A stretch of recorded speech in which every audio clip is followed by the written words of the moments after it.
Llegamos. Ya estamos al aire. Llegamos. Oye, Matías, vamos a ver quién está conectado. Mira, ya tenemos 14 personas conectadas. Cuático, son harto. Mira, Debería- ya no están saludando al tiro, pero por el chat. Hay Qué harta fe. aplicado, qué aplicado. Súper puntuales. Buenísimo. Qué Como bueno. siempre, un gusto encontrarme de vuelta con todo el mundo, nada que decir. Vamos a. Oye, te escuchamos perfecto. Se ve genial también. Ahí nos están saludando. Mira, Vidal nos está saludando. Buenísimo. Qué bacán. Bueno, estamos pronto a empezar esta muy buena charla que estábamos esperando hace rato. Bien. Así que, oye, fundamentos de redes neuronales en GCP. Claro, la idea es poder tocar un poquito más lo que tiene que ver con toda la arquitectura de redes neuronales, las distintas estructuras que se usan hoy para resolver distintos tipos de problemas, eh, pasando por claramente una explicación bien liviana, bien introductoria, pero bien ilustrativa de cómo funcionan estas distintas partes y piezas para poder terminar un poquito más con ya una implementación un poquito más dura en Colab, que van a poder probar todos. Vamos a dejar el link al notebook. Si quieren probarlo, sí tienen que copiarlo a su propio drive, porque si no me van a llenar el mío de cosas.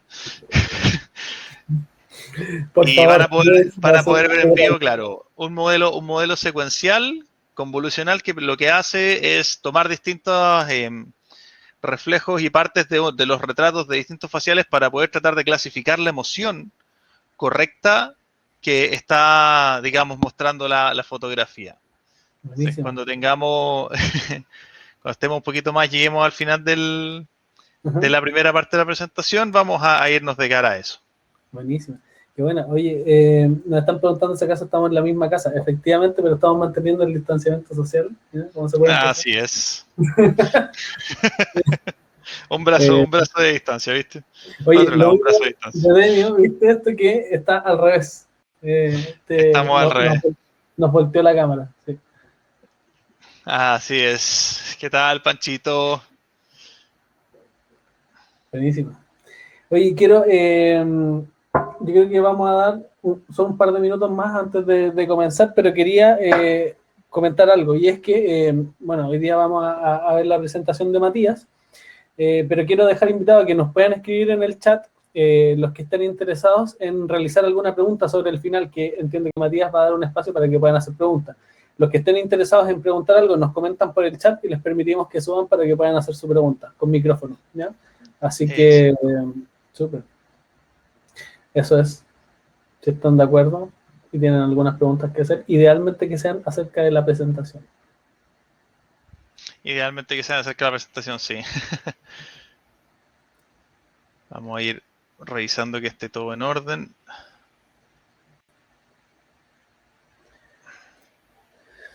Excelente. Antes de irnos rajados con este tema. Perfecto.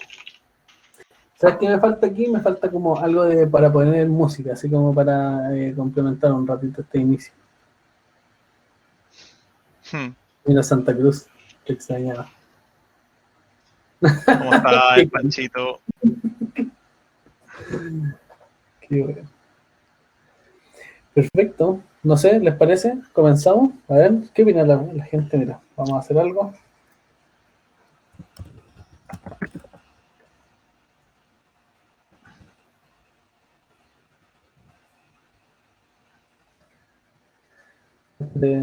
Mati, Dígame. mandé una pequeña encuesta a la presentación y ahora todos nos están ayudando a validar si empezamos o no de una. Y hasta No ahora hay ni un no. ya nos vamos de lleno, entonces nos quedó clarísimo con esa respuesta. Muchísimas gracias a los que participaron.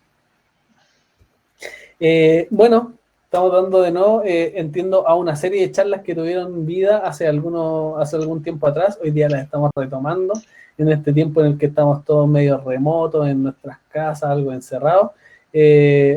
vamos a partir de nuevo, entiendo, esta serie de 2021, modo pandemia nuevamente. Y nos acompaña Matías Romo. Matías Romo, ex compañero de muchos de los que están acá presenciando esta cita. Tengo que presentar algo acerca de Matías. Bueno, Matías es chileno. Vamos a partir por el profesional, por supuesto. Como certificado en Google Cloud, está certificado como profesional en Data Architect y Machine Learning Engineer. También está certificado como Data Scientist en el MIT, como en Research Scientist. Es una persona que, a pesar de lo joven que se ve, tiene más de 8 años en experiencia en optimización y programación matemática y 5 años de experiencia en disciplina de datos. Entonces siento que está pero más que calificado y acá estamos todos atentos esperando a que nos puedas hacer tu presentación, Matías. Sí, claro, ningún problema. Vamos a esperar unos 3 minutitos a ver si llega algún rezagado y nos vamos a ir en esta primera versión, esta primera iteración de esta presentación. La verdad es que es un agrado, como siempre, estar de vuelta acá. Yo tengo muchísimo cariño a toda la gente de Option. La verdad es que siempre los llevo conmigo a todos lados donde voy, todos los aprendizajes y todas las lindas experiencias que pasé ahí. Así que siempre van a tener un lugar súper especial en mi corazón. Buenísimo. Dicho esto, dicho esto, por favor, no sé, si la gente de UX, por favor, no me odien por los malos diseños de la PPT. Saben que lo mío es lo técnico. Pero la vamos a poder iterar para que quede más bonita. No hay problema. Eventualmente. No hay problema. Eventualmente. Oye, bueno, entonces, ¿sabes qué vamos a hacer? Apenas tú comiences, yo apago mi cámara, mi micrófono, pero voy a estar aquí atento a cualquier cosa. Y les recuerdo nuevamente a los que sobre el final tengan alguna pregunta, la hacen por el chat y lo hacemos subir para que le pregunten a Matías. Exactamente. Estamos entonces. Voy a tirar esto a pantalla completa y nos vamos a ir ligerito. Excelente. 27 personas nos acompañan en este momento, imagínate. Harta gente, la verdad es bien entretenido y da para muchas cosas. Hay muchas cosas de las que son más blandas que cualquier cosa y se pueden hablar más dibujadas. Hay muchas cosas que de hecho es entretenido dibujarlas o iterarlas con la gente. Y al final, como les dije, vamos a tener un ejercicio bien entretenido. La idea es que tengamos un ejercicio bien entretenido donde todos puedan visualizar, digamos, no solamente el código, sino también como las distintas capas y las distintas cosas que se usan en el reconocimiento facial. Qué bacán, qué bueno. Oye, Ignacio Cano dice, bueno, igual son más de los que cabían en la salita. Así que igual vale gracias a este modo podemos estar aquí todos pendientes. Yo me voy a quedar aquí poniendo mucha atención a esta presentación. A ver si me certifico. Y eso hay que darle duro porque en realidad es bien entretenido y el camino a la certificación es bien entretenido. La verdad es que hay harto estudio que hacer de por medio, hay una gran cantidad de experiencia y creo que en ese sentido también como a los chiquillos que estén recién pensando en abordar el tema de las certificaciones, creo que lo que más les recomiendo es que tomen, o sea, Coursera es un gran recurso, tienen Pluralsight, tienen la misma documentación de Google, pero la idea es que traten de tomar algo como Quick Labs, algo que les dé un poquito más de experiencia práctica, que puedan ver cómo se hace digamos, cómo se hace todo con las manos encima porque al final la mayor parte de las preguntas de los exámenes se dan con casos que muchas veces uno ve más en la práctica de lo que ve en la teoría, y la teoría puede explicar mucho, pero de repente hay preguntas, de verdad, hay preguntas que me han salido en los exámenes que son cosas que solamente sé porque, oye, tuvimos este error, nos pasó esto y lo arreglamos así. Tú sabes que igual decir como quizás una de las preguntas, adelantar algo, igual sería un dato sabroso para los que están aquí, no sé, o O una sea, media a ver, anécdota, no sé. hagamos una encuesta. ¿Alguno de ustedes está pensando ir por la certificación de Machine Learning Engineer o hacemos una pregunta más orientada a arquitectura o ingeniería? A ver, entonces, pregunta.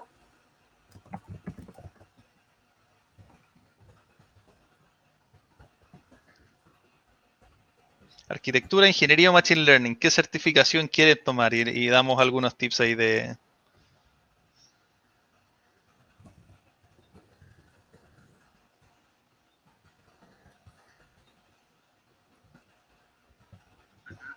Hoy estoy preparando, estamos trabajando para ustedes. Estamos trabajando, Arquitectura, se está cayendo la Machine Learning o arquitectura. arquitectura, Machine Learning o, esa creo que me falta uno, ¿no? La de Data Engineer.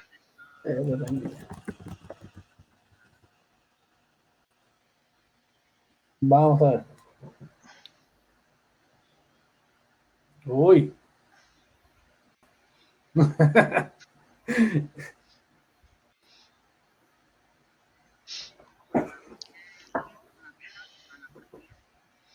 Buenísimo. Qué entretenido igual, ¿no? Poder hacer esto. Está peleado, está peleado.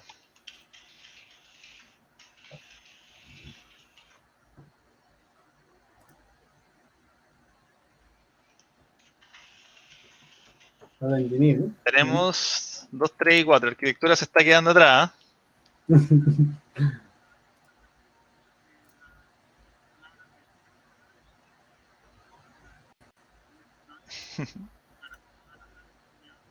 Buenísimo.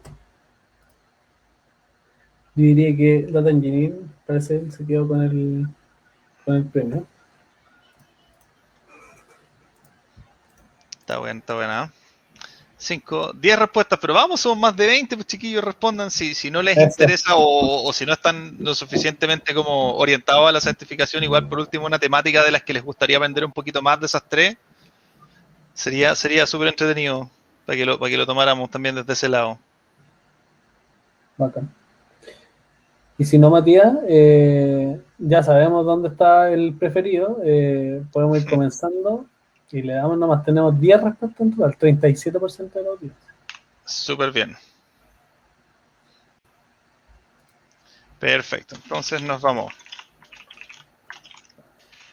Dentro del examen de Data Engineer, de hecho, una de las prácticas muy entretenidas de todos los Data Engineers es que son especialistas mucho más allá de los arquitectos, incluso que los Machine Learning Engineers, en modificar o trabajar directamente con todas las partes y piezas que están, digamos, encima de Google Cloud. Para ello, por ejemplo, tenemos un montón de preguntas que van no solamente orientadas, ni siquiera solamente orientadas a un diseño experimental completo, sino a elegir las partes correctas y piezas, digamos, de todo lo que vendría siendo la arquitectura. Entonces, o sea, perdón, de todo lo que vendría siendo las unidades de procesamiento. Y para eso me voy a colgar de acá de un examen que tengo por aquí.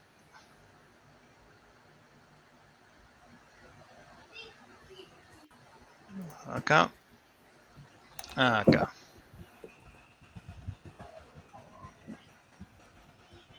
Entonces, vamos a buscar una pregunta entretenida.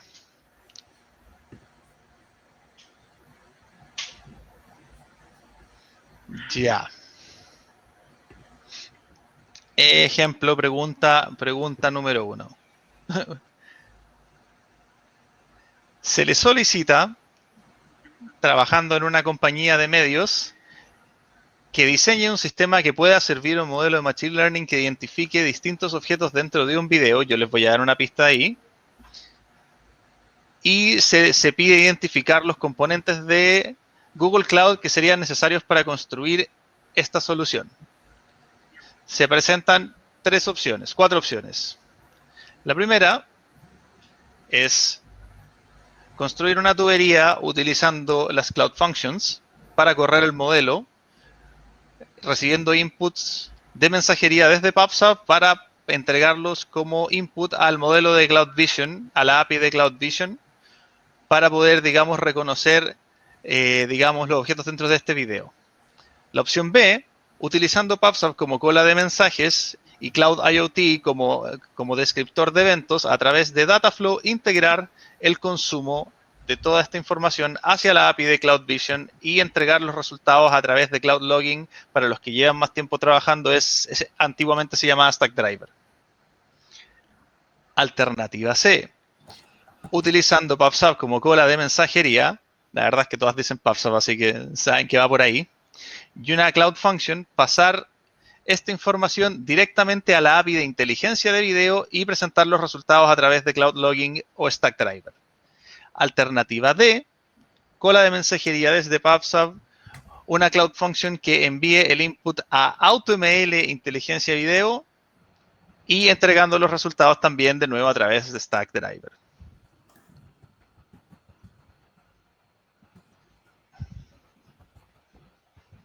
No estaba dentro de la PPT, de hecho, sí. Oye, Matías, les pedimos que respondan. Sí, voy a pasarles una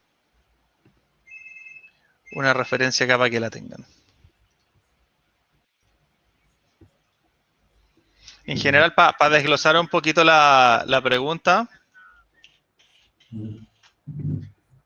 y en realidad como para abordar la problemática con todo y responder todo esto como lo haría, digamos, alguien en el examen.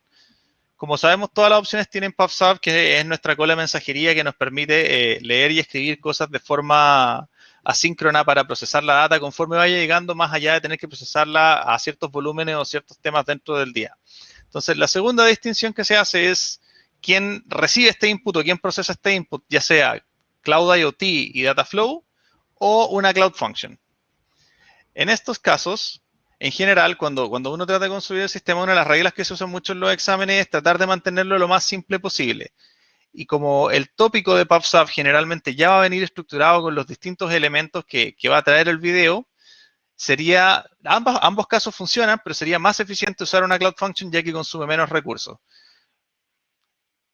Ahora la pregunta clave, porque al final todos los logs se van a entregar a través de Stackdriver, es si yo tengo datos que necesito analizar, que son de video, identificar objetos conocidos y digamos, identificar contenido que puede no ser apropiado, ¿qué debería usar? ¿Debería usar la API de inteligencia de video o debería usar el AutoML de inteligencia de video? Claro, ¿cuál sería la más correcta en este caso? Piénsenlo, lo respondemos en un momentito y les voy a compartir la pantalla para que lo vean. Veo un AutoML.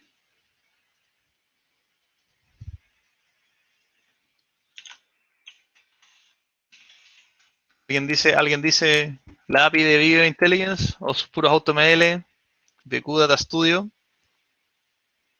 O sea, en este Data Studio, de hecho, en ese caso, como para hacer una observación bien interesante, es que Data Studio te sirve cuando necesitas entregar reportes visuales más que identificar tendencia. Entonces, en ese caso es un poquito overkill.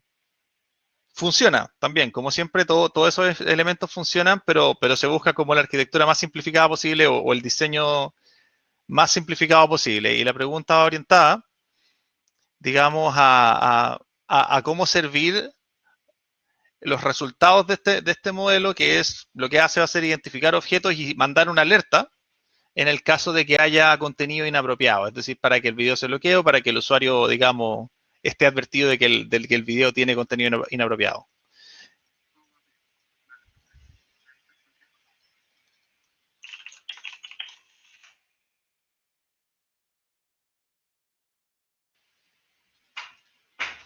Ya, pues, en honor al tiempo, como nos queda un minutito, nos vamos a ir con la respuesta. En estos casos, y la distinción súper importante que se hace, y eso también sale en los tres exámenes, graciosamente, sale en el de Data Engineer, sale en el de Arquitecto y sale en el de Machine Learning Engineer, es la distinción entre las APIs y AutoML.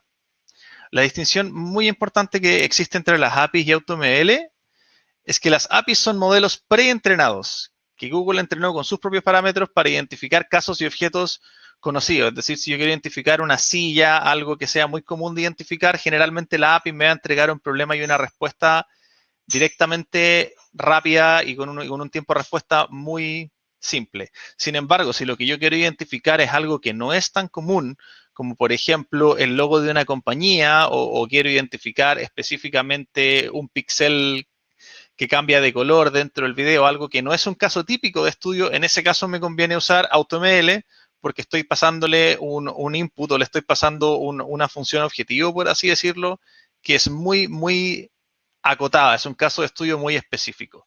Esa es la ventaja, o por lo menos esa es la distinción que se hace en los tres exámenes entre usar la API de alguno de los servicios, como por ejemplo Cloud Vision, como por ejemplo Video Intelligence, lenguaje natural, etcétera, La API ya es un modelo preconstruido versus AutoML es un modelo que va a aprender de la data que yo le pase.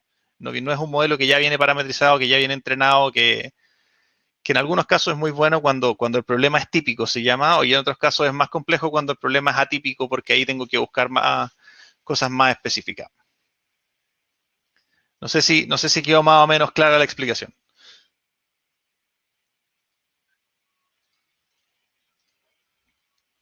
Súper. Entonces, nos vamos con lo que vendría siendo la PPT. Vamos a proyectar aquí la pantalla. Como dije, esta PPT está en, ¿cómo se llama? En versión beta, así que cualquier feedback que puedan dar de cualquier cosa, súper bien recibido.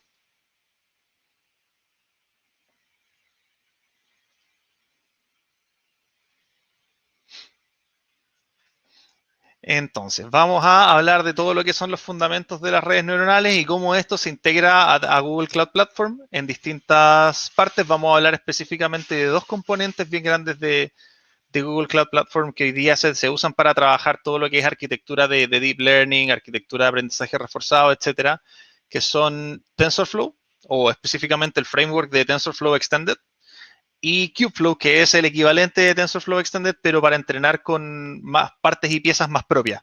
Lo mismo que acabamos de hablar de la diferencia entre la API y la diferencia entre AutoML, que en ese sentido TensorFlow Extended es como la API, me va a usar recursos predefinidos de GCP, me va a usar estructuras propias de TensorFlow, integraciones propias de TensorFlow, mientras que Kubeflow me va a permitir cargar mis propias imágenes de contenedores, cargar distintos tipos de parametrizaciones y distintos tipos de entrenamiento que pueden vivir en distintas unidades y no están tan amarrados a, a funcionar de este estilo. Entonces, nos vamos. La idea es que vamos a pasar un poquito más por todo este mapa de contenido que tenemos acá. Primero, ¿qué es una red neuronal? ¿Para qué sirve? ¿Por qué se usan? ¿Y a quién se le ocurrió? ¿Quién estaba tan loco para pensar en algo así? ¿Cuáles son las arquitecturas o diseños que se usan principalmente hoy día? Hay muchísimos más de los que tenemos en el ejemplo acá, pero por tiempo no da tiempo para ahondar en todos.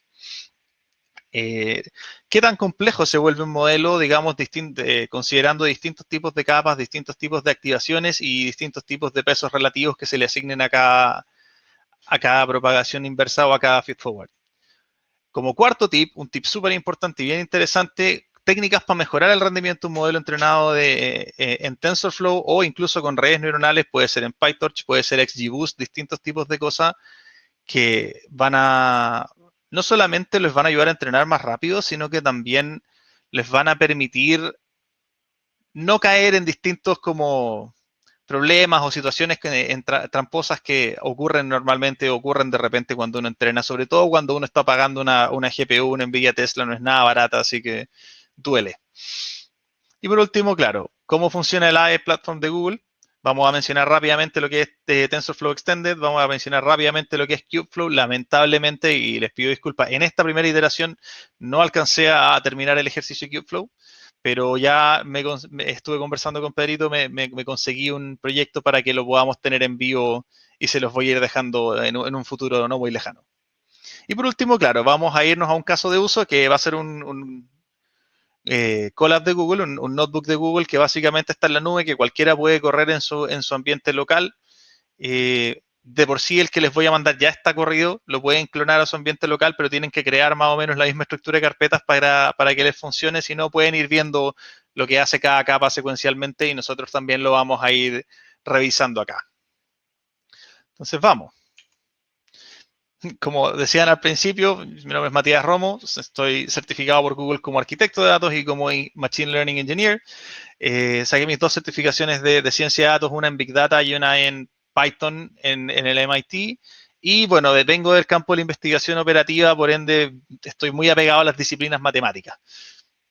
Llevo 8 años trabajando en distintos modelos de programación, digamos, pensando en optimización matemática, en AMPL, MATLAB, R, otros frameworks, y de 5 años en todo lo que es la disciplina, las distintas disciplinas de datos, incluido todo lo que es cloud y últimamente DataOps y MLOps.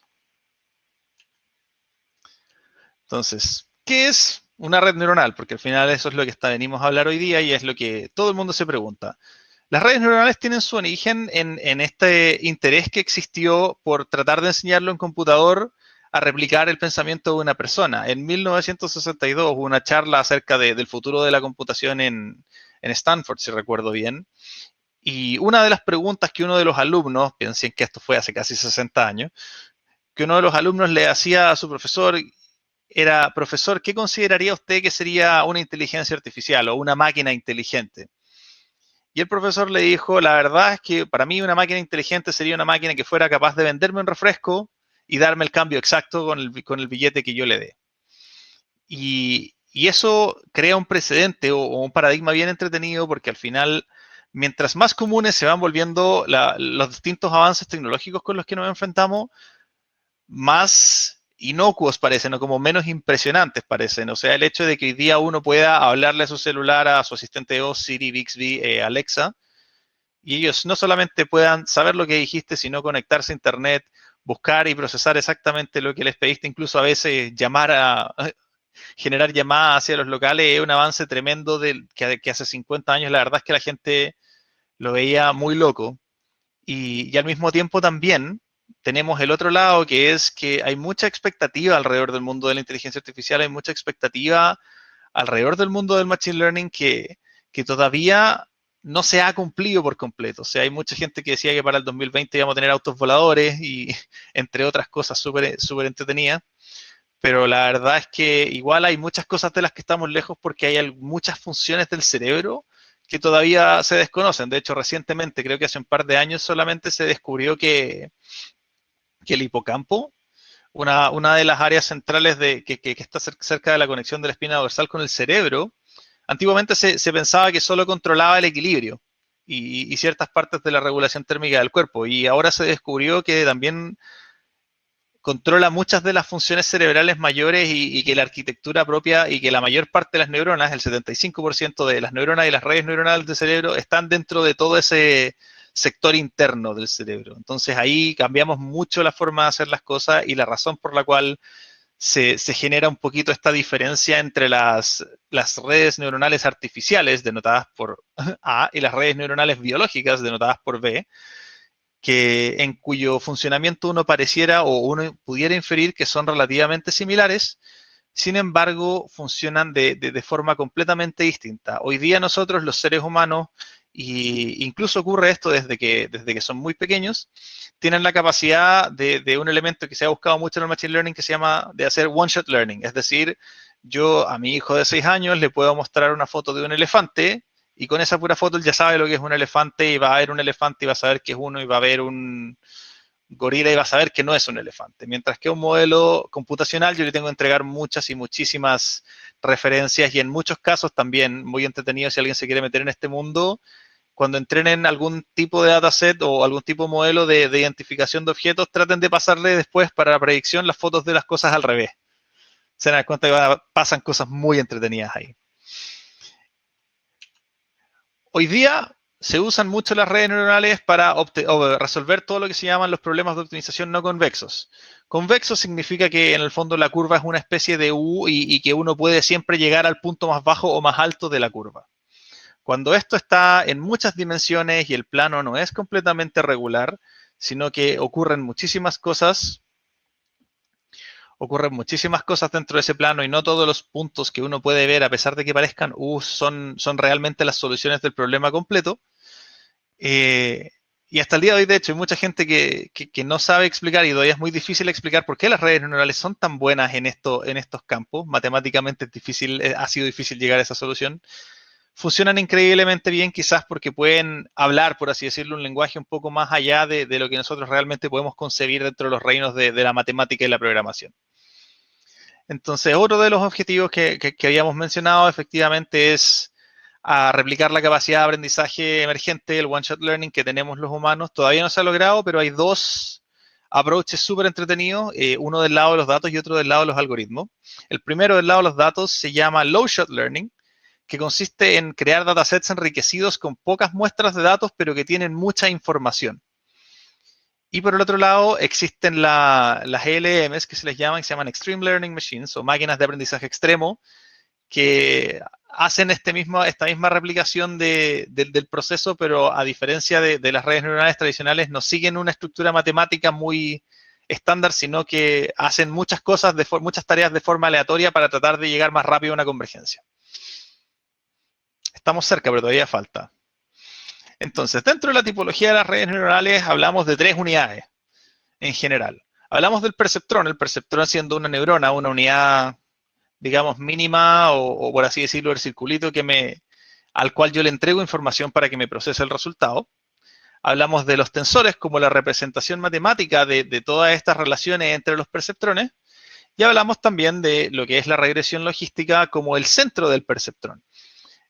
¿Por qué la regresión logística? Si bien hay otras funciones de activación. En general, la regresión logística es la primera regresión matemática que se usó para poder hacer clasificación, para poder distinguir entre los objetos de un grupo y los de otro, o poder clasificar de forma binaria con etiquetas 1 o 0 los distintos tipos de problemas que pudieran aparecer. Y la gracia de eso es que ese campo alimentativo de 1 o 0 es una gran parte de cómo funciona la alimentación de las redes neuronales. Cada red neuronal tiene una alimentación distinta, pero todas usan el mismo principio de alimentar a la red, a la neurona o al perceptrón que sigue, con información discriminando a través de distintas funciones para decir si la clasificamos hacia arriba, hacia abajo, se la mando al perceptrón de arriba o se la mando al perceptrón de abajo. Entonces, dentro de las tipologías de las redes neuronales tenemos las más comunes y las más concebidas, que son las redes neuronales prealimentadas.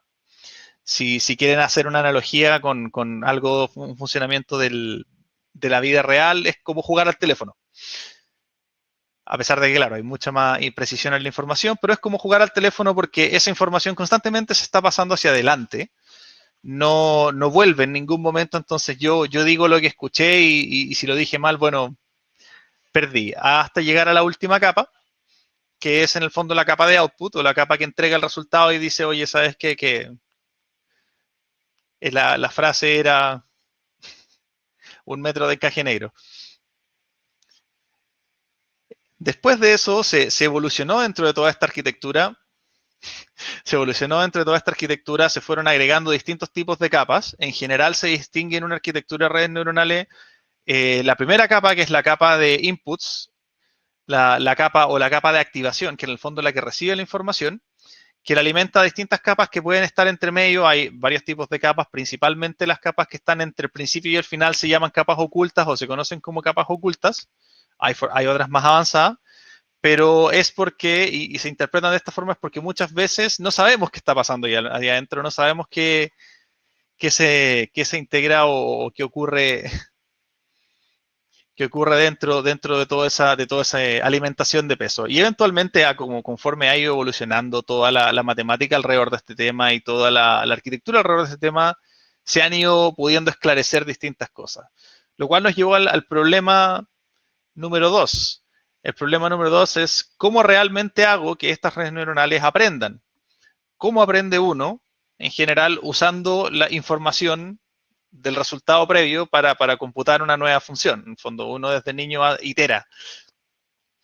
Y así nacen las redes neuronales recurrentes, que en el fondo lo que hacen es que son capaces de volver hacia atrás. Si llegan a un resultado y resulta que esa predicción no era la correcta, son capaces de ir hacia atrás y alimentar, digamos, a los perceptrones anteriores de, oye, ¿sabes qué? Cuando me dijiste esto, respondí mal, me soplaste mal. Entonces, eso permite que se vayan optimizando con el tiempo y se vayan desdoblando en distintas capas. Y este fue el primer concepto que se introdujo que se conoce hoy día como backpropagation o propagación hacia atrás, donde a partir de los resultados y del output del modelo él es capaz de inferir los pesos relativos de cada uno de los inputs para poder alimentar al modelo con una mejor vía para llegar a un resultado. Y si lo pensamos y lo comparamos con cómo funciona el cerebro en la vida real, la verdad es que cuando uno es muy hábil al hacer una tarea muy, muy, muy específica, ejemplo particular, yo me gusta mucho y soy súper bueno dando vuelta a panqueques con el sartén. Existe en el cerebro una red neuronal construida específicamente para esa tarea, que tiene todas sus conexiones extremadamente reforzadas para que cada vez se nos haga más fácil esta tarea. Por eso lo que uno practica mucho siempre se vuelve más fácil, porque uno refuerza esas conexiones. Y al mismo tiempo el aprendizaje ocurre haciendo conexiones con la información nueva, de la información nueva con la información existente. Entonces eso se integra, digamos, a lo que uno ya sabe y se alimenta este nuevo input con lo que uno ya conoce, y esas relaciones permiten fortalecer también la especialización. Lo cual, al principio, para estimar funciones numéricas está súper bien y llegamos a soñar con problemas más grandes, que es, en general, el Machine Learning, en general, todas las arquitecturas de redes neuronales, todo esto es hasta cierto nivel geometría, matemáticas y un poco de código. Entonces, claramente todos conocemos las funciones matemáticas donde yo le alimento un X a un Y y me da un resultado. Y la pregunta nació, ¿cómo hago que la computadora sepa lo que es una foto? ¿Cómo hago que la computadora distinga dentro de los distintos puntos de una imagen? Y así nacen las redes neuronales convolucionales, que usan distintas capas, una capa convolucional, una capa de agrupación, otra capa convolucional. Básicamente van haciendo como quien dijera distintos tipos de pliegues, como un mazo de cartas, donde cada vez vamos sacando y dilucidando, digamos, más y más cartas hasta el punto en que puedo, entre comillas, sacar 13 cartas, como se dice, y de alguna forma a través de la combinación de esas 13 cartas, generar cualquier carta dentro del mazo. Entonces, eso va siendo una red convolucional, va plegando continuamente, extrae la data, la convierte en distintos tipos de matrices que tienen los valores codificados, los pliegan para encontrar la menor cantidad de valores posibles para poder representar el mismo espacio, después la extraen de nuevo y lo hacen así hasta que convergen y nos quedamos con una capa de identificación, que se usa mucho hoy día, sobre todo en imágenes, en todo lo que es reconocimiento de imagen y video. Voy a pasar acá. Aquí tenemos otro tipo de redes que son un poquito más avanzadas, se usan ahora en el lenguaje. Por ejemplo, las LSTMs se llaman Long Short Term Memory Cells, o células de memoria a corto y largo plazo. Entonces, ¿cuál es la gracia? La gracia es que estas distintas células, como pueden ver ahí, reciben un input de una neurona anterior y alimentan un input a una neurona posterior, y lo que hacen es constantemente estar evaluando oye, si lo que me dijeron era, todos tenemos un dato de restaurante súper bueno, la picada, por así decirlo. Entonces, la picada que conocemos es la mejor de todas, y alimento ese valor y almaceno ese valor, digamos, en mi memoria a largo plazo, hasta que llega un valor nuevo que reemplaza porque es más óptimo. Y me dicen, ya, pero esta otra picada es mucho mejor, los completos son 2 veces más grandes. Y alimentamos este nuevo valor y lo alimentamos dentro de la cadena para poder llegar a ir optimizando un resultado. Esto se usa muchísimo en lenguaje, muchísimo en procesamiento de lenguaje, porque las palabras tienen una estructura que no necesariamente respeta siempre el mismo orden. Las palabras no siempre están en el mismo orden, no siempre tienen el mismo contexto. Por ende, estas optimizaciones son súper buenas y permitieron muchísimo el avance de la descomposición de los modelos de lenguaje. A la izquierda tenemos lo que se llaman los modelos ocultos de Markov. Las cadenas de Markov hablan de las probabilidades y hablan de las ocurrencias de los distintos eventos dentro de una especie de ciclo iterativo.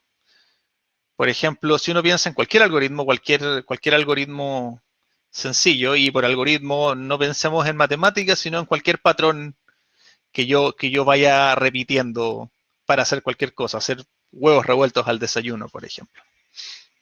Hacer huevos revueltos al desayuno es un proceso iterativo que requiere pasar por distintas fases, y cada una tiene, digamos, un qué pasa siguiente si ocurre tal evento.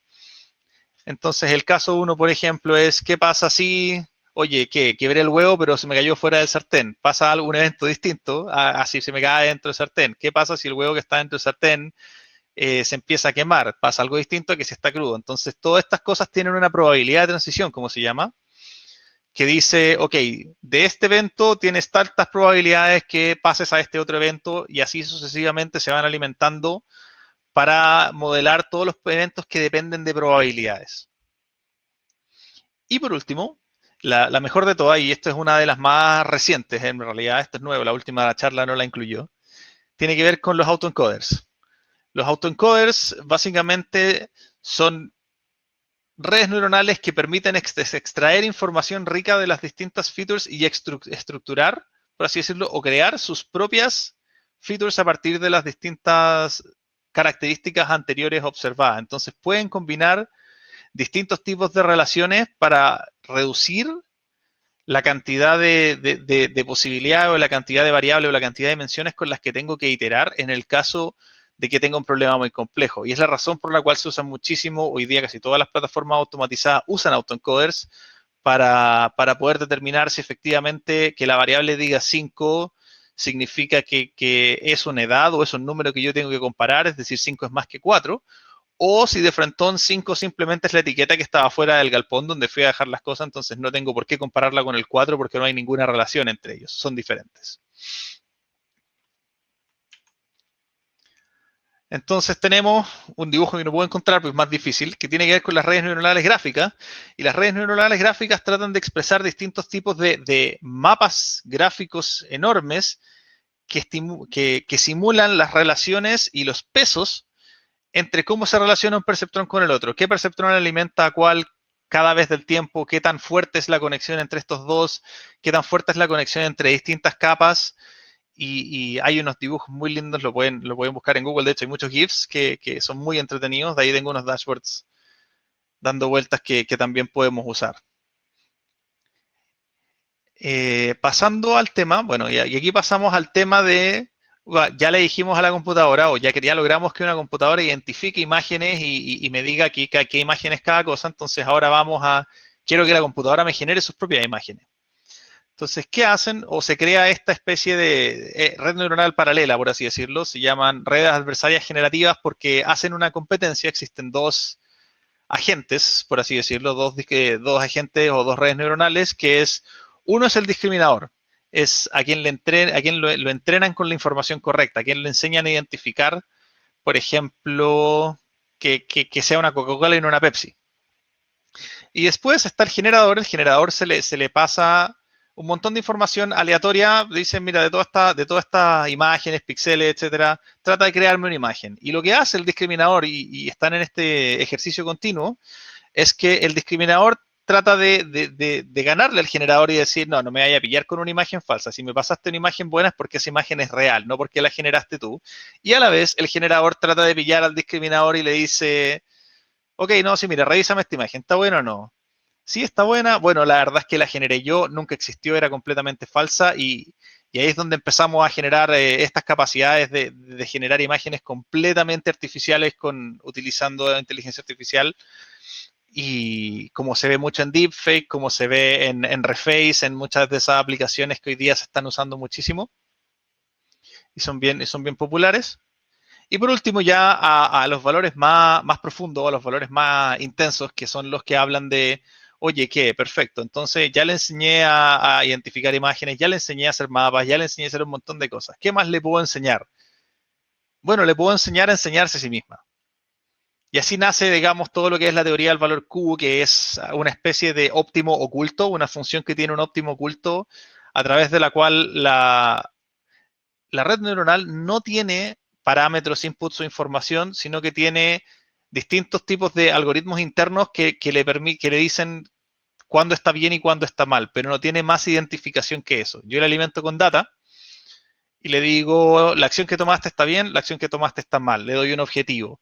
Y a partir de eso, estos sistemas crean sus propias relaciones, sus propias formas de inferir o estructurar data para poder llegar, digamos, a un resultado que sí sea condicente con la póliza que se le entrega, que es decir, oye, que maximízame este resultado o si haces algo bien es un más uno, si haces algo mal es menos uno, quiero que me des el resultado más alto posible.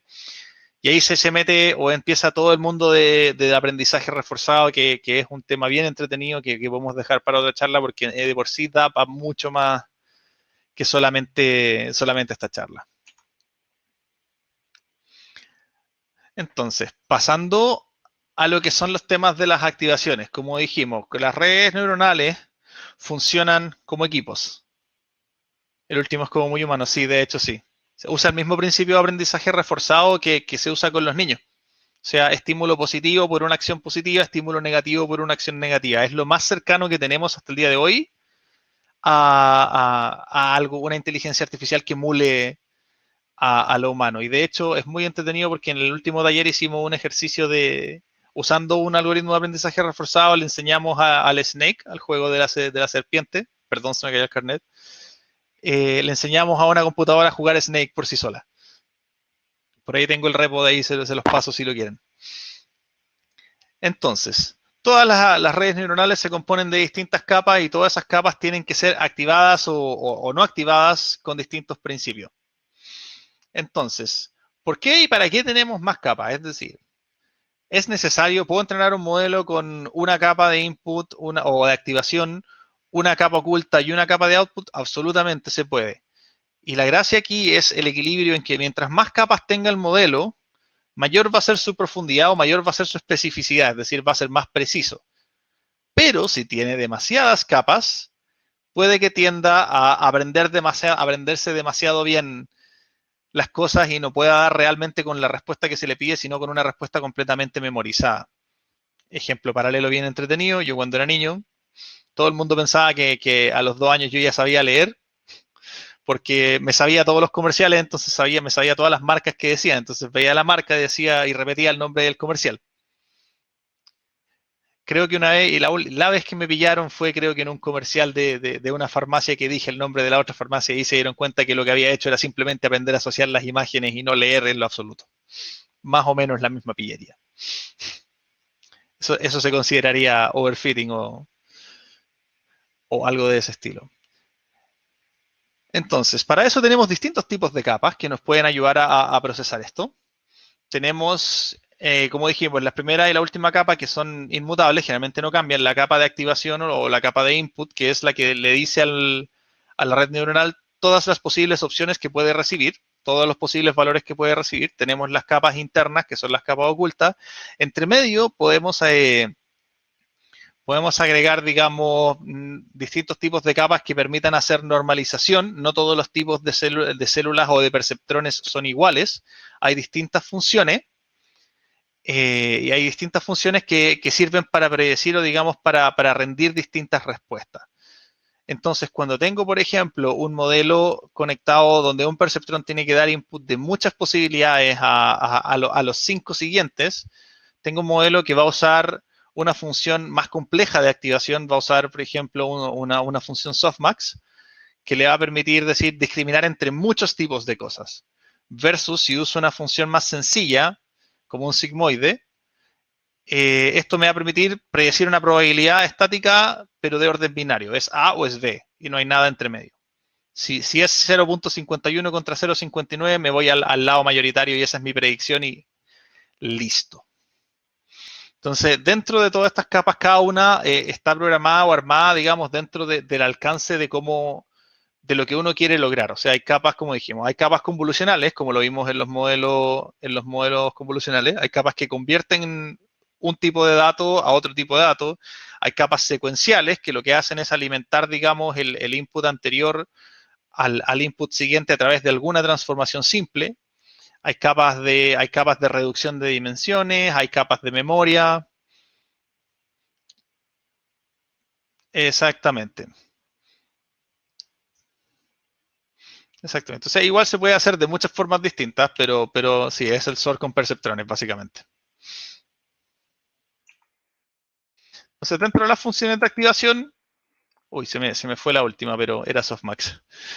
Dentro de las funciones de activación, las que más se usan hoy día o las más comunes son la función sigmoide, que permite determinar un input binario, es decir, una probabilidad de que sea 0 o de que sea 1. Y lo que entrega es eso, es una probabilidad de que sea 0 o de que sea 1. Tenemos la unidad más simple, digamos, que es la unidad lineal rectificada, que sirve mucho para generar predicciones rápidas, sirve mucho para llegar a un modelo que converja rápido, pero si el modelo tiene muchos pesos también se puede quedar pegada. Y por último, ahí hay que corregir ese texto, debería decir softmax, que es una función un poquito más compleja, es un algoritmo de optimización que permite, digamos, hacer una especie de ranking probabilístico entre las distintas opciones y outputs que tiene el modelo, o que tiene, digamos, la posibilidad del perceptrón. Entonces, dentro de los pesos y la propagación, voy a pasar por esto súper rápido porque es bien fome.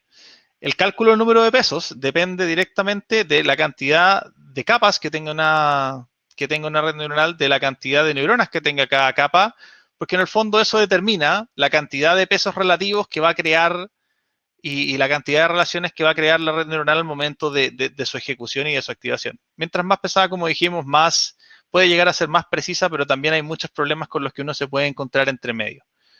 Entonces siempre es bueno como partir generalmente con capas simples. Hay muchas técnicas que permiten, digamos, evaluar el rendimiento de distintas cosas. O sea, tenemos técnicas como orientadas a las métricas, como lo que son, por ejemplo, la curva ROC, tenemos los coeficientes F-beta, etcétera, y hay otras que son más orientadas al diseño experimental de las mismas features. Y eso me lleva al segundo punto, que es, en el fondo, evaluar la significancia de las variables. Esto significa que eventualmente, una vez el modelo tenga una convergencia o haya llegado a un resultado óptimo, podemos llegar a evaluar y ver, digamos, cuáles fueron los inputs más significativos a la hora de llegar a eso, y me permite saber si realmente puedo ir simplificando mi modelo sin perder demasiado rendimiento, con el objetivo de poder servirlo más rápido, con el objetivo de poder procesar data más rápido, entrenar más rápido y no perder rendimiento en ello. Entonces, dentro de los problemas comunes que ocurren cuando uno trata de regularizar un modelo, porque ahí está la opción también de entrenar un modelo de redes neuronales sin regularización, tiene que ver con los gradientes en particular. Un gradiente, entiéndase a grandes rasgos o bien sencillo, es el pequeño triangulito que se forma cuando uno sube a lo largo de una cuesta. Es como si hiciéramos puros triángulos rectángulos y cada uno me representara el cambio en cómo va cambiando la pendiente de este mismo problema o de la superficie sobre la cual me estoy moviendo. Entonces tenemos que, en general, cuando los pesos de las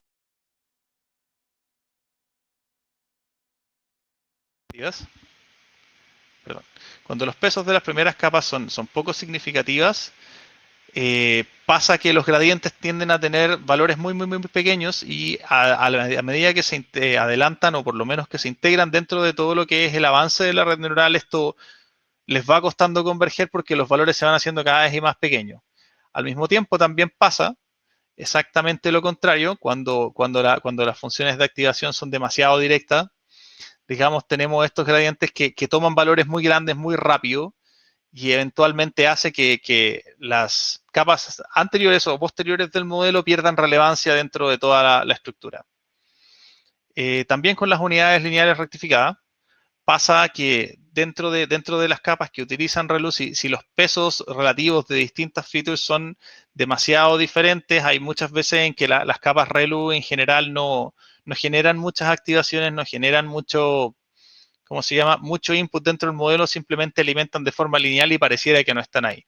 Para eso se pueden usar, digamos, técnicas como el dropout o la normalización por batch, que tienen que ver directamente, en el caso de la normalización por batch, tiene que ver con evaluar los distintos cambios de peso a partir de mostrarle o entrenar al modelo con distintas subsecciones de la data, y también agregar capas de dropout, que es dentro de las distintas capas que alimentan un modelo, directamente decir, oye, ¿qué pasaría, qué tan malo sería el modelo si yo me saltara completamente esta capa? Es decir, para el siguiente entrenamiento, bótame esta capa, entréname el modelo, ve cómo rinde y me vas entregando, digamos, ese feedback de valor de qué tan bueno y estratégico era haber agregado esa capa o no. Eso sirve mucho para que no ocurran estos problemas, eso sirve mucho para que no, digamos, quedemos con arquitectura redundante, y sirve mucho para, digamos, simplificar eventualmente los problemas. Dentro del tema de todo lo que es la optimización, lo puse en inglés, uno de los tips más estratégicos para optimizar un modelo en general antes de siquiera entrenarlo es reducir la precisión decimal. En general, el float en Python y en R usa, si recuerdo bien, puede usar desde 16 hasta 64 decimales, lo normal es 32. El reducir la precisión de esos 32 decimales o de esos 16 decimales a 8, por ejemplo, puede tener un efecto completamente negligible en el modelo, pero sin embargo puede aumentar la velocidad del entrenamiento y el servicio casi en un 25, 30 o incluso 40% dependiendo de la estructura. Y también, como habíamos mencionado antes, agregar capas o digamos, agregar a capas con dropout, capas que en el fondo sé que no voy a usar, o en el fondo agregarle dropout directamente al modelo que él bote aleatoriamente ciertas capas, también me permite a que se me regularicen mejor los gradientes y no se peguen estos saltos salvajes que hacen que eventualmente la información que se alimenta hacia adelante se vuelva más complicada de interpretar. Ahora, los mismos tips de optimización, pero ahora post-entrenamiento. El primero se llama cuantización, tiene que ver o extrae muchas partes de los principios de la mecánica cuántica y tiene que ver en reducir la dimensionalidad del modelo en sí a través de la desfactorización de sus pesos. En el fondo, como para explicarlo en términos simples, es tomar la unidad mínima que hace funcionar el modelo o la más pequeña posible con tal de que contenga toda la información relevante que se necesita para poder así, digamos, el modelo que me pesaba tanto, reducirlo a un tamaño mucho más chico. Y esto es especialmente importante en problemas de lenguaje, porque estamos hablando de diccionarios que tienen millones y millones de palabras, donde cada palabra puede que esté mapeada, y eso estamos hablando de modelos de lenguaje que pueden pesar más de 3, 4, 5 gigas, y es difícil, digamos, encontrar dónde alojar ese tipo de modelos, sobre todo si uno los hace de forma local. Y el segundo, que es la poda de features, o directamente también se hace como antes del entrenamiento como regularización L1, que es tratar de eliminar las variables o las partes de toda la data que estoy alimentando que realmente no aportan valor al modelo, ya sea antes o después, tratar de quedarme solamente con las variables que me aportan un suficiente porcentaje de explicabilidad al modelo sin hacer que se vuelva extremadamente complejo. Siempre es bueno partir con algo simple para iterar a través de algo complejo escalado, porque si uno parte con algo más complejo, la verdad es que debuguearlo o revisarlo en una primera instancia sin tener ninguna otra referencia es complicadísimo. Entonces, pasando a lo que es Google Cloud Platform o cómo incorpora todos estos temas de redes neuronales Google Cloud, existe la plataforma llamada TensorFlow Extended, o en realidad el framework, que lo que hace es, a pesar de que se llame TensorFlow, la verdad es que tiene integraciones con distintos tipos de modelos, tiene TensorFlow, PyTorch, Keras, XGBoost, algunos cards y mucho soporte para distintos tipos de técnicas que se puedan utilizar. ¿Cuál es la gracia? La gracia de TensorFlow Extended es que usa elementos propios de TensorFlow, archivos, por ejemplo, los tf.data o archivos propios de un formato TensorFlow en dato, un formato TensorFlow en registro, un formato TensorFlow en modelo, en transformaciones, en autoencoders, etcétera, y lo guarda todo en un formato que es nativo de TensorFlow, por ende, ir de fin a fin es completamente, digamos, fluido. Es completamente sencillo llegar a todo este tema, llegar, digamos, a toda la transformación, porque todos los artefactos que viven entre medio están ya configurados y los orquesta Dataflow. Entonces, lo único que yo tengo que ir diciendo es, por ejemplo, no sé, correr algún tipo de transformación intermedia, puedo validar mi data, puedo hacer, ¿cómo se llama? Splits de data de forma automática, todo esto también en el mismo lenguaje de TensorFlow, entrenar estimadores, hacer todo lo que es el guardado de los modelos y dejar estos modelos validados en servicio. En el caso de que tengamos un ciclo iterativo continuo de integración continua, a través del cual estemos sacando modelos, sirve mucho para poder prototipar y experimentar bastante más rápido. Entonces, su hermano perdido, uy, está en blanco, no se ve muy bien. Acá arriba dice Kubeflow. Su hermano perdido es Kubeflow, que hace exactamente lo mismo, pero lo que permite hacer esto es que Kubeflow genera una tubería propia que puede funcionar, no necesariamente tiene que funcionar en la nube, no necesariamente está integrada con el framework completo de TensorFlow. Kubeflow corre hoy día en las tres nubes sin mayores problemas, igual que Kubernetes, y es en el fondo una combinación de los dos, y permite orquestar distintos tipos de elementos desde contenedores, levantar estos contenedores en un pod, distribuir el entrenamiento en una estrategia, digamos, paralela para acelerarlo, integrarse con todos los elementos, con storage, con BigQuery, etcétera, mientras que en el caso de TensorFlow Extended, si bien puede leer elementos de storage, siempre los va a leer en su formato tf.data. Entonces ahí la gracia, o por lo menos donde agarra fuerza el tema de Kubeflow, es que no necesariamente tengo que estar consumiendo recursos que estén siempre levantados en la nube, siempre disponibles, etcétera, sino que puedo consumirlos a demanda, puedo configurarlos en mi propio host, en mi propia infraestructura, en mi propia nube, en el caso incluso de que tuviera una nube privada, y al mismo tiempo lograr que todo este workflow esté integrado con todas las herramientas que se requieran para poder hacer esta integración o este servicio. Entonces, vamos a pasar, creo yo, al caso interesante y lo vamos a revisar ahora, que son los últimos 10 minutos, creo, sí, 10 minutos de la charla. Y la gracia es que ahora vamos a usar, digamos, un elemento de IA que va a estar aplicado a todo lo que es el análisis de sentimientos. Vamos a hacer reconocimiento de imágenes.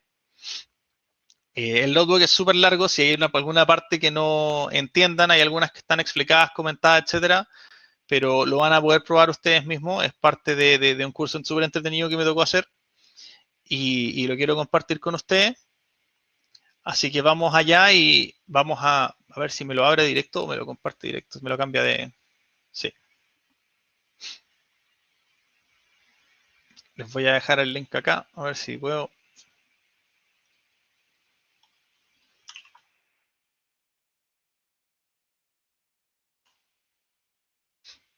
Que lo prueben, lo puedan clonar y jugar con él en su propio espacio, en su propio tiempo. Se me carga. Ahí sí. Entonces, la idea de esto es explicar un poquito el flujo que se usa para construir algún tipo de ejercicio de este estilo. Entonces, aquí vamos a usar, digamos, un problema ya estructurado, un dataset ya estructurado, y vamos a tratar de entender un poquito más y abordar un poquito más el problema. Está todo el código acá, están todos los resultados ya expresados. Como dije, si lo quieren correr ustedes mismos en su propio ambiente o probar con algún parámetro distinto, no ningún problema, apretan este botón que está acá, que es copiar a su Drive, y les va a quedar guardado en Google Drive para que jueguen con él. Como está en Google Colab, consume recursos que son cloud y consume recursos cloud completamente gratuitos porque están dentro del free tier. Así que go nuts, como se dice, entreténganse harto. Vamos a abordar, como dije, el reconocimiento de emociones a partir de la extracción de los distintos campos, digamos, de los distintos marcadores de un rostro, dónde está posicionada la nariz, las cejas, los ojos, etcétera, distintas partes de la boca, para poder, digamos, usar estos puntos clave para poder realizar una predicción de lo que realmente va a ser, de la emoción real que está sintiendo la persona. Acá los datasets son de Kaggle, están completamente abiertos. De hecho, incluso hay muchos otros notebooks de Colab en este mismo, digamos, en este mismo challenge de Kaggle, por si quieren ir a meterse también y ver otros approaches. Y hay un montón de data entretenida para explorar allá. Entonces, vamos a partir por detectar los puntos faciales clave. ¿Dónde se genera un obstáculo acá? En general vamos a tener que generar una. ¿Qué tipo de capa tendríamos que usar primero? Más 4. ¿Qué tendríamos que hacer con estas imágenes para poder convertirlas a algún tipo de dato? A ver si estaban poniendo atención. Para poder convertirlas a algún tipo de dato que yo le pueda pasar a un modelo, que el modelo solamente lee números. Es solamente matemático. ¿A alguien se le ocurre? Diga yo, calle para siempre. Por ejemplo, ahí tenemos, claro, un principio como definir features entre la distancia entre los ojos. Efectivamente, a partir de todos estos puntos, si vamos a alimentar esto con una red, o sea, digamos, si vamos a procesar esto con una red neuronal, en este caso, esa feature se puede inferir de forma interna o la pueden inferir dentro de la estructura. Entonces, lo que podríamos hacer sería mapear los puntos que definan los contornos del ojo. Entonces, acá, por ejemplo, vamos a tomar una serie de puntos faciales clave, súper importantes y que generalmente, según muchos estudios que ya vienen desde mucho más tiempo que esto, vamos a poder extraer estos valores para poder determinar las posiciones de estos puntos dentro de la imagen. Es decir, vamos a convertir esta imagen a una matriz En esa matriz vamos a tener las distintas coordenadas de todos estos puntos que delimitan los ejes de las cejas, de los ojos, de la nariz y de la boca. Y a partir de eso vamos a, digamos, pasarlo por otras funciones más secuenciales, más profundas, para poder tratar de llegar a la estructura que me permite inferir a partir de el análisis de todos estos números, de todas estas posiciones, la emoción que tiene una persona. Por ejemplo, este es otro challenge bien entretenido, porque es otro challenge donde uno visualmente, como humano, le es fácil o relativamente fácil reconocerlo, pero para un computador es muy difícil porque no tiene el mismo contexto que tenemos nosotros. Entonces aquí vamos a usar un montón de cosas. Vamos a usar Keras para realizar un estimador. Entonces vamos a hacer un modelo, digamos, una red neuronal densa, que no es algo que hayamos visto, pero es una red neuronal que busca saturar la mayor cantidad de parámetros posible. Con distintos parámetros de regularización vamos a crear checkpoints. Vamos a crear checkpoints, esto está acá.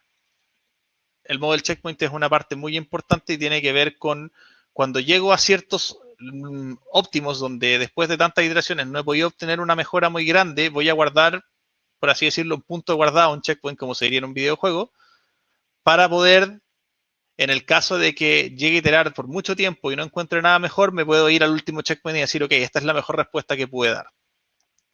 Y en el caso de que esa respuesta sea muy buena y yo la pruebo con los resultados y da muy bien, también tengo implementado el early stopping, que en el fondo es como, yo sé que te dije que entrenaras por X cantidad de tiempo o X cantidad de iteraciones, pero la verdad es que si sientes que lograste pillar todo esto antes, puedes detenerte antes.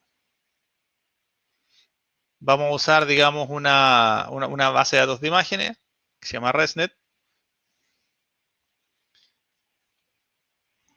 Y con eso, bueno, vamos a hacer el mismo proceso estándar ¿cómo se llama? Del Machine Learning, que es dividir el dataset en una parte de entrenamiento y una parte de testing, y eventualmente vamos a ir viendo cómo se va moviendo todo esto. Entonces, si se fijan, por ejemplo, lo primero que hicimos acá fue tomar esta data que ya estaba, digamos, convolucionada, ya tenía una primera capa que la había transformado a estas métricas de una forma u otra. Y tenemos las posiciones de los centros del ojo, los ejes del ojo, las esquinas del ojo, las cejas, etcétera. Hay un montón de cosas.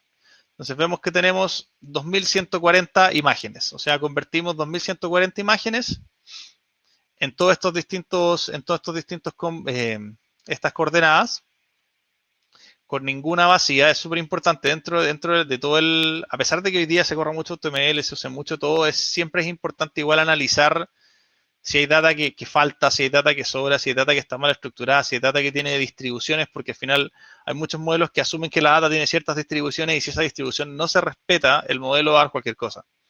Entonces, en este caso validamos que no haya ningún input partido, y a partir de esto se crea una imagen que permite, digamos, transformar los valores de las coordenadas de las cosas en la convolución de la imagen. Aquí esto es todo transformación de datos, es todo ingeniería de features. Y a partir de eso ya podemos, cuando tenemos las coordenadas de las imágenes, podemos ir tratando de cómo estructurar o extraer estos valores a partir de una imagen. Entonces esto es un plot de cómo marca el sistema los distintos ejes del ojo a partir del resultado de una imagen. Entonces, ¿cuál es la idea? Vamos a ir analizando distintas fotos de distintas personas. Interesante el caso, por ejemplo, y este es un tema súper importante, hay que ser bien selectivo y aprender bien de la data, porque muchas veces pasa y hay un equilibrio entre la gente que se inclina porque necesita mejor data para un modelo, o sea, perdón, más data para un modelo, versus la práctica, que es obtener mejor data para un modelo.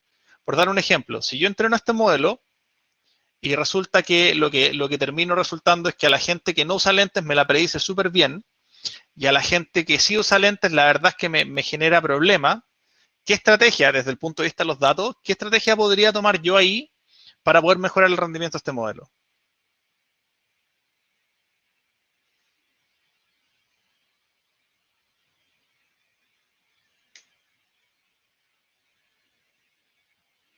Exactamente, más ejemplos de gente con lentes. Entonces, no necesariamente me tengo que ir a conseguir 10 millones de datos más, sino que me voy a buscar mejor data o más ejemplos de la data que a mi modelo le cuesta representar. Esa es generalmente una de las mejores prácticas que se usa en el MLOps es dibujarle lente a los que ya tienes también.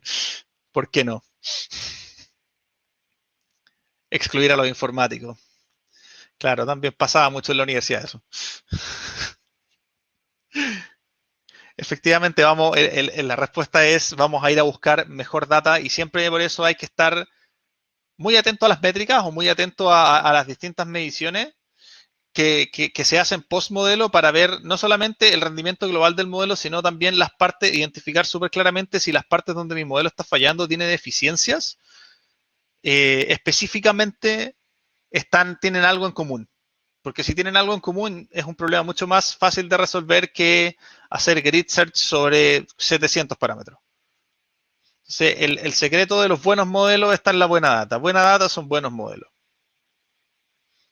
Entonces, acá también vamos a ir ploteando distintos tipos de ejemplos. Ahí tenemos, por ejemplo, gente con los ojos cerrados, que también era un ejemplo que no habíamos visto en el primer cuadro. Y mientras más diversidad tengamos en los ejemplos, mientras más tipos distintos de rostro, estructuras faciales, lentes o no lentes, etcétera, tengamos en la data, más información, más rica es la data, más enriquecida es, por ende va a quedar mucho mejor el resultado de la predicción.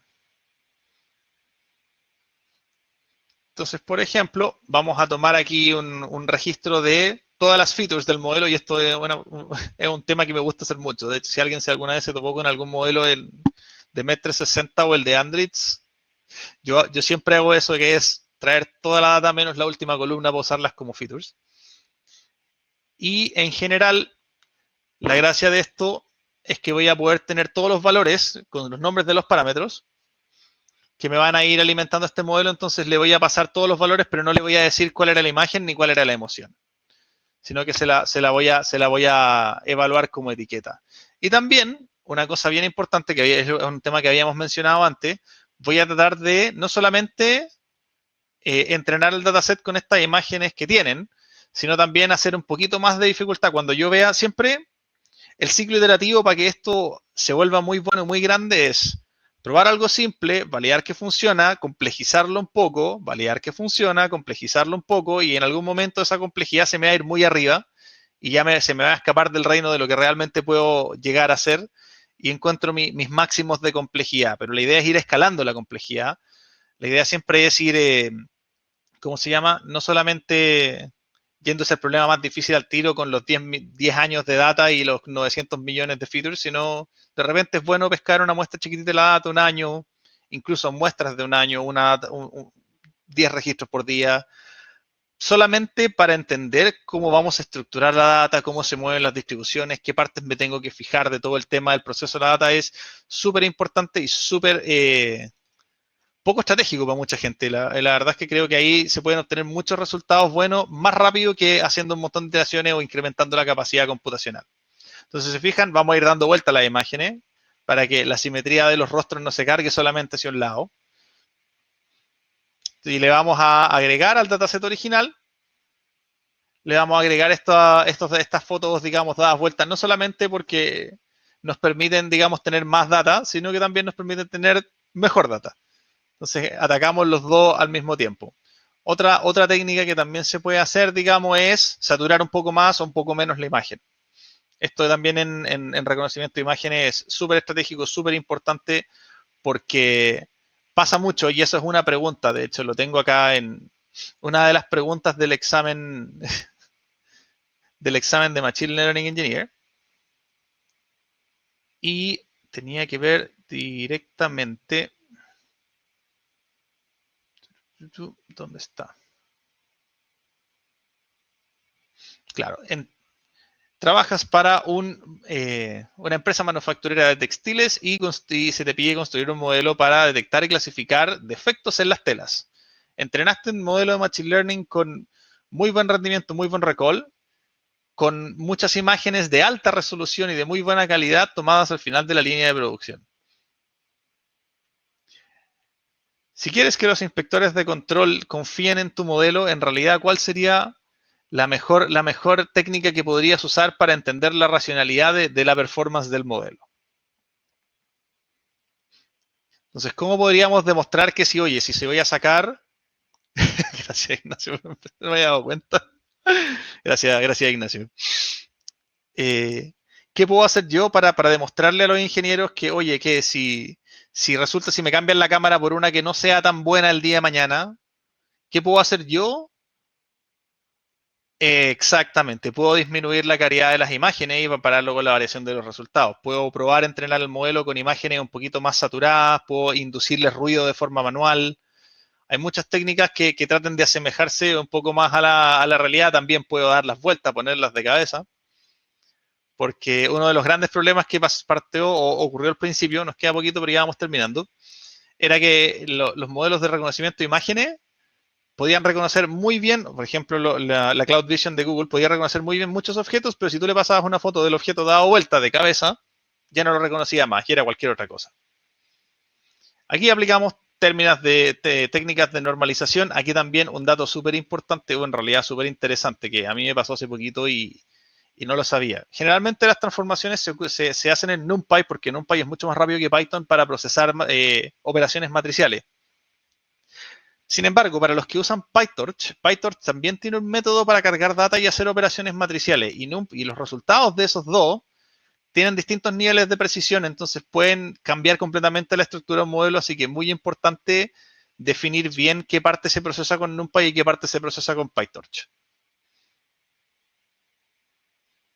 Entonces, bueno, como vimos acá, tenemos un modelo matemático de cómo funciona la neurona, que es una función que alimenta distintos inputs por distintos pesos para entregar un valor de la función final, que es esa función la que en teoría, digamos, determina cuál es el resultado final, y aquí tenemos también la aplicación de múltiples capas. La verdad es que me había quedado con esta, pero no la mía. Entonces, para entrenar, lo único que estamos haciendo, digamos, es hacer operaciones matriciales sobre todo este tema, tratar de llegar al error, validar el error de salida y ver si tenemos que cambiar alguno de estos pesos, y se hace toda esta iteración a través de gradientes descendientes. Última parte, lectura, tarea para la casa, la tienen que hacer ustedes. Como dijimos, como esto tiene una capa convolucional y una capa de pooling, lo que hace es pescar esta imagen, la convierte en un montón de matrices que me determinan todas las características de la foto, es decir, por ejemplo, todos los negros, todos los blancos, todos los grises. Si yo pudiera separar esto en todos los colores que existen, eso haría, por ejemplo, la primera capa convolucional. Y la segunda me diría, ok, pero no necesitas negro, blanco y gris, porque con negro y blanco puedo hacer gris, así que deshagámonos del gris y quédate solo con el negro y el blanco. Y así eventualmente va avanzando y actualizando las distintas capas. Si se fijan, ese puro res se convirtió en un modelo muchísimo más grande, que al final, que esta es la parte fome, si se fijan acá, si le echan un poquito al código, está más o menos visto como sea, qué distintos tipos de estructuras neuronales se usan acá. Aquí tenemos una red convolucional, una capa de pooling, una capa de normalización con una función de activación lineal. Y así, con un montón de otras cosas más, iteraciones, las capas que al final se terminaron usando y los pesos para entregar este resultado. La detección de la emoción. Se clasificaron 5: ira, odio, tristeza, felicidad y sorpresa. Y, digamos, utilizamos este clasificador para predecir las clases de objetivo sobre la data que ya tenemos, y ya tenemos los métodos puestos para poder convertir de vuelta esto en imágenes. Entonces aquí vamos a poder ver que ya el modelo puede visualizar las imágenes y también mostrar su etiqueta, que es la verdadera etiqueta que tenía cada foto. Y si se fijan, las imágenes son bien, están bien débiles. Para eventualmente, digamos, hacer un plot, y esto también es importante, un plot de los resultados para demostrar qué tantas caras habían con cada emoción. Acuérdense que aumentamos bastante el dataset agregándole fotos no tan saturadas, dadas vueltas de cabeza, entonces ahora ya hay más, partimos con 2000 ejemplos, ahora hay muchísimos más que antes. Si se fijan, hay una emoción que está poco representada, y esto se llama un problema de clasificación desbalanceada. Los problemas de clasificación desbalanceada generalmente son súper estratégicos y súper problemáticos porque no se puede medir el rendimiento de la misma forma en la que se mide un problema de clasificación binaria, donde yo tiro una moneda y yo sé que, independiente que haya un infinito universo de escenarios posibles, incluido cual uno donde sale 100 veces cara seguido, chuta. Claro, donde sale 100 veces cara seguido, siempre hay una probabilidad equivalente de que ocurra cualquiera de los dos sucesos. Entonces, eventualmente, corremos el entrenamiento, tomamos los modelos con sus distintas capas y cómo están conectadas a las distintas redes, evaluamos a través de matriz de confusión, de nuevo la lectura estaría para la casa, y quedamos con este resultado, que es básicamente, arriba está la predicción, abajo está la emoción verdadera. Si se fijan, tenemos bastante buen rendimiento. Por ejemplo, acá tenemos una mala, que es, se predijo ira, y la verdad es que la verdadera emoción era felicidad.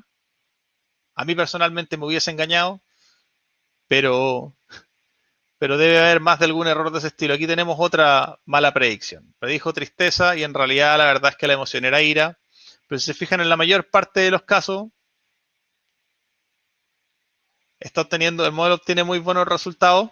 Y si yo quisiera entrar a evaluar, digamos, el rendimiento de este modelo, que ya estamos en la última tirada del tiempo, iría a ver específicamente en los casos en que mi modelo no está rendiendo bien y si tienen algo en común. Porque si no tienen algo en común, significa que mi modelo está muy bien estructurado porque no tiene un sesgo muy grande. No tiene, como por así decirlo, no está inclinado a rechazar o discriminar casos que tengan algo muy, muy específico en común. Entonces ahora combinamos los dos modelos, el que tomaba solamente las fotos y el que toma también los puntos dentro de la cara para generar las mismas predicciones. Y creo que abajo estaba la última parte de... Llegamos a un modelo más completo que no solamente usa las distintas partes de la cara, sino que también puede reaccionar a los, ¿cómo se llama? A las distintas diferencias de saturación. Aquí abajito también hay un poquito más de repaso de lo que son las funciones de activación, un par de mini retos más para los que quieran seguir avanzando. Y eso es principalmente el ejercicio, que claramente no es corto de hacer, pero sin embargo es muy entretenido.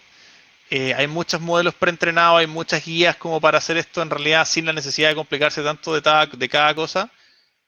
Pero claro,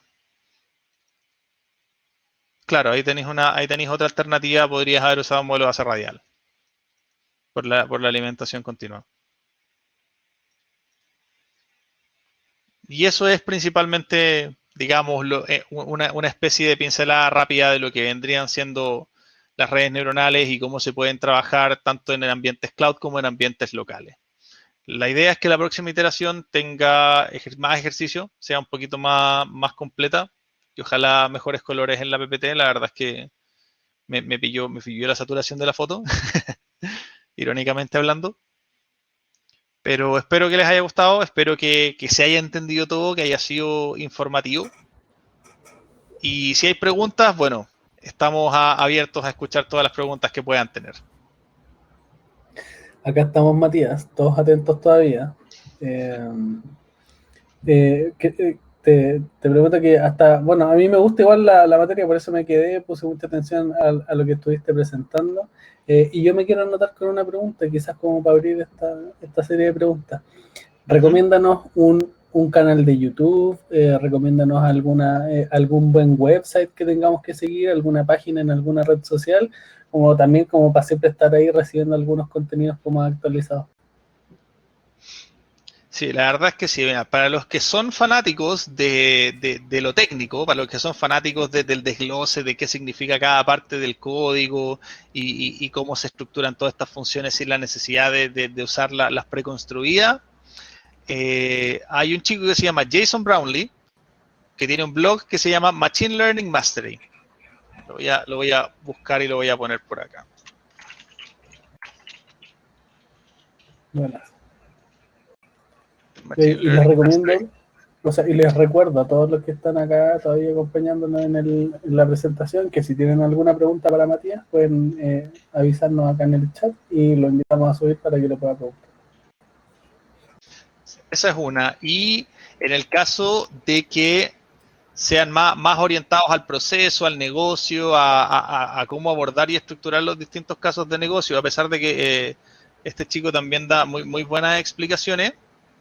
Está, bueno, todo lo que son los canales de Andrew Ng, que al final hoy día está mucho más orientado en infraestructura, en MLOps, que directamente en el Machine Learning. Y otro canal que tengo guardado por ahí es O sea una que publicación en te Medium. pillé preparado. Te pillé Sí, preparado. es que sabes que tengo un montón de recursos de aprendizaje. Vaya a mi pieza, tengo 4 papers impresos que todavía tengo que leer. Les recomiendo 2 blogs, o sea, 2 publicaciones de Medium. Una se llama Towards Data Science y la otra se llama Towards AI. Towards Data Science. Y las van a encontrar en Medium. Vamos a pasarlas para acá.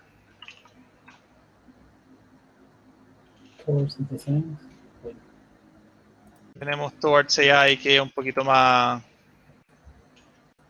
orientado directamente al mundo de la inteligencia artificial.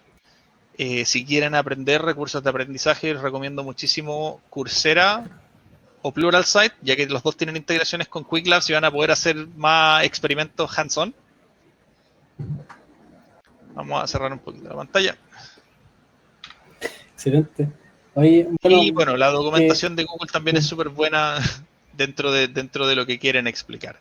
Y a quien específicamente quiera estudiar para el examen de Machine Learning Engineer, les voy a dejar esta guía, súper buena, yo lo sé para estudiar. La verdad es que cubre muchos temas, es súper importante y súper recomendado tratar de hacer la mayor parte de los cursos que están ahí, porque de verdad la rompen, súper buenas explicaciones. Súper buenas explicaciones y súper buenos desgloses de todo el tema. Por último, les dejo acá un drive que tiene todo el material de estudio que usé para preparar tanto los exámenes de arquitectura como el de ingeniería. Así que también ahí hay un montón de cosas, tanto para Cloud Associate, para aprender Kubernetes, para aprender arquitectura con Compute Engine, aprender ingeniería de datos, aprender desarrollo de aplicaciones. Hay un montón de recursos ahí. No, te pasaste, Matías, está muy bueno este aporte. Yo mismo me voy a encargar de tomarlo y de difundirlo dentro del equipo, digo, para que les llegue a todos en su momento y todo, por si alguien se tuvo que retirar y todo, pero está súper bueno. Qué bueno, me alegro que les haya gustado y cualquier feedback de verdad súper bien apreciado. No, de verdad que sí, porque cualquier cosa que hagamos y que se pueda entregar como para mejorar la presentación, súper bien recibido, porque hay cosas que uno de repente no ve porque las tiene frente a la nariz. Así que siempre abierto a cualquier feedback si me quieren escribir por correo. Mi correo personal es mromofer@gmail.com. Dudas, consultas, preguntas, feedback o lo que se les ocurra, encantado de ayudar como siempre. Oye, súper claro todo parece, no quedan preguntas y nada, porque después de tamaña presentación yo creo que queda asimilar un poco de todo lo que nos presentaste, así que... Ningún problema. Sí, súper buena presentación, Matías. Yo creo que, bueno, en representación a todo el equipo Option y a quienes nos estaban acompañando hoy día también, nada, pues, agradecerte el tiempo, tu presentación, todo tu conocimiento, los links que dejaste. Hay alguien por ahí que dice que es oro, así que no. Pedro, súper buen material. Así que muchas gracias, Matías, que tengan muy buen fin de semana y yo creo que capaz que nos veamos pronto en alguna otra presentación. Absolutamente, encantadísimo. Me gustaría ahondar, de hecho, un día en lo que es el mundo del Deep Learning y otro día en lo que es más arquitectura de MLOps, así que son 2 charlas que he estado preparando y me gustaría dar a futuro, así que feliz como siempre. Nos anotamos para ese test, para hacer ese conejillo. Al fin vamos a poder crear Skynet, así es. Buenísimo. Matías, que tengan muy buen fin de semana. Muchísimas gracias a todos gracias. los que se quedaron acompañándonos hasta ahora y nos vemos en una próxima sesión. Hasta luego a todos. Muchísimas gracias por todo. Y un gran abrazo a todos, chiquillos. Cuídense. Nos vemos en una siguiente entrada.